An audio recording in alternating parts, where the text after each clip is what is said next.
रामकृष्ण हरी मित्रांनो, मी अमित लगड. मित्रांनो, आजचा दिवस जरा वेगळाच होता. कारण वाघजाईतली मोटर जळाल्यामुळे इथले कांदे जळायला लागले होते आणि आज सकाळीच योगेश ही मोटर नीट करण्यासाठी आला होता. तोपर्यंत मी दुसऱ्या बोरचं पाणी जोडून कांद्याला देत होतो. मोटरचा प्रॉब्लेम वरतीच सापडला, पण नेमकी लाईट गेली होती. मग वायरमनला फोन करून 10 मिनटं लाईट सोडायला सांगितली आणि लगेच लाईट आल्यानंतर मोटर चालू करून बघितली तर मोटर चालू झाली होती. मग लगेच मोटर सोडून दिली, कारण बरं झालं, थोडक्यात खर्च वाचला. कधीकधी कष्टासोबत नशिबाचीही साथ लागतेच.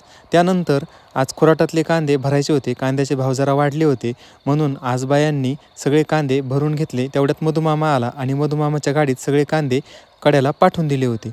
दुपारपर्यंत कांदे भरायचं काम करून सगळे इकडं कांदे उपटायला आले होते. त्यानंतर माझं बाकीचं सगळं काम आवरून मी पण इथं कांदे उपटण्यासाठी आलो होतो. थोडा वेळ कांदे उपटायला सुरुवात केली होती. इकडचे कांदे एकदम भारी पोचले होते. खूप छान कांदे निघत होते. ते पाहून मनाला समाधान वाटत होतं. पाऊस, ऊन, रोग सगळं सहन करून कांदा या शेवटच्या टप्प्यात आला होता. कांद्याच्या मुळाशी शेतकऱ्याचा घाम असतो. कांदा फक्त माल नाही, तर ती शेतकऱ्याची एक ओळख आहे. कांद्याची काढणी म्हणजे कष्टाचे मूल्यमाप.